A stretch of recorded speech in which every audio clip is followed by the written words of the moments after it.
I think as professional, it's easy for us to be less courageous in a way. I would say because we are in a relationship, but I feel ACL really gave me this quality of being more courageous. I'm feeling like I'm going much more for the hard thing, and of course, this is where we all need to go. You are about to listen to part of a series where every other week a leader from our community shares with us a little about themselves, how they came to find out about the ACL Global Project, as well as what drives them to do the work that they do, and perhaps even a bit about their hopes and dreams. This is the ACL Member Spotlight series, and in today's episode, we are featuring Valerie Freilich.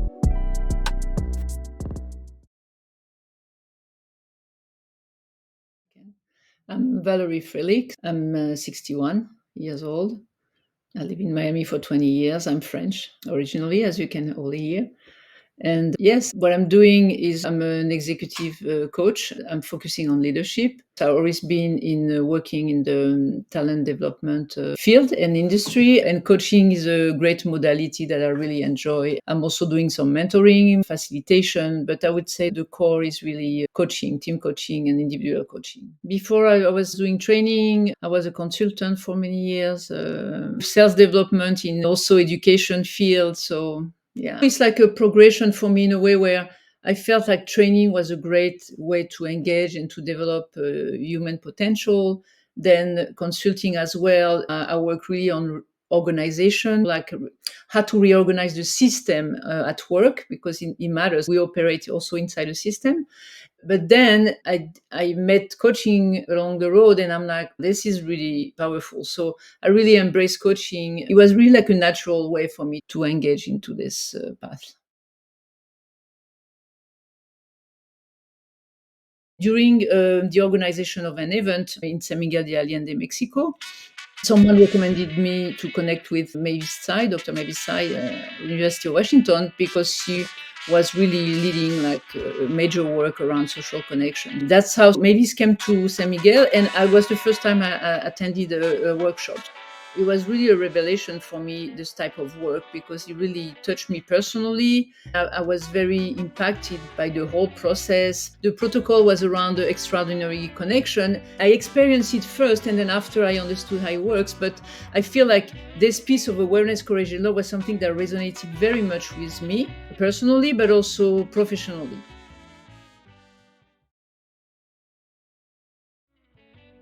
I realized that during this experience, I was able to release a lot of energy that was stuck somewhere. I felt really the work with the Awareness, Courage and Love project is really something that needed to be shared really widely because of its capacity to impact very quickly in a few times.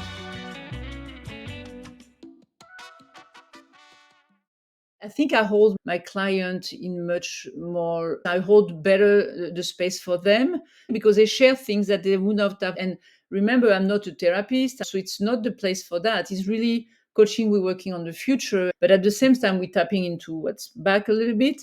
But I can feel that they really go with a much more a sense of safety to engage with me on difficult conversations. I really see the shift on especially clients that I work with for some times, and they give me feedback like they felt like they got much more value out of our work and they felt much more free as well to operate.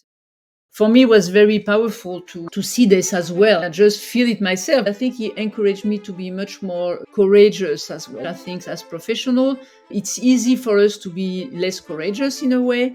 I would say because we are in a relationship, but I feel ACL really gave me this quality of being more courageous. I'm feeling like I'm going much more for the hard thing.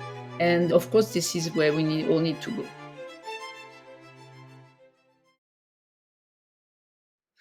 Yeah, in Miami, we co-founded the chapter with Shakti, and that's just graduated last November. And yes, I've run before some co-leading some event with Mavis Tsai doing the World Happiness Foundation because we're creating event each year. But it's the first time we really opened the chapter in January. We did it online for the first time.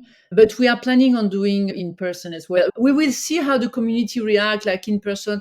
We want to have the experience of in person because we feel it's really valuable. But the beauty beauty of online is that you can really impact more people because you don't have distance trying to think. But we are planning on doing hybrid, in fact, maybe alternate and doing in person and online. We'll see how things move. That's our plan. After, we're going to follow what the community needs as well.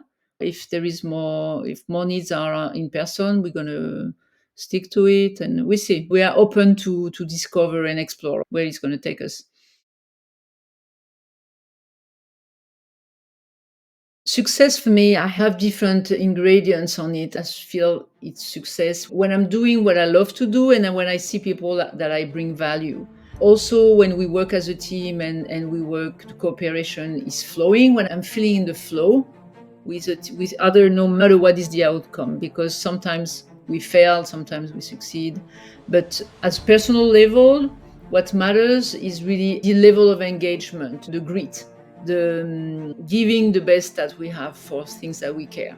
It's really something that, for me, it's success. And I'm always trying to be very aligned on my project, like to choose them with full alignment and feeling that I'm really committed and engaged. This is how, for me, it's success. This is my the way I feel that I'm at the right place at the right time. The hope and dreams for the community, for me, it would be to have an in-person global gathering. That would be something that at one point in 1 year, 2 years, when we are all ready for organizing. But I feel like the in-person experience, to have all the community gathering as leader chapter, will be very valuable. The hope is to learn about each other, understand what we are doing, what are doing, learning from each other.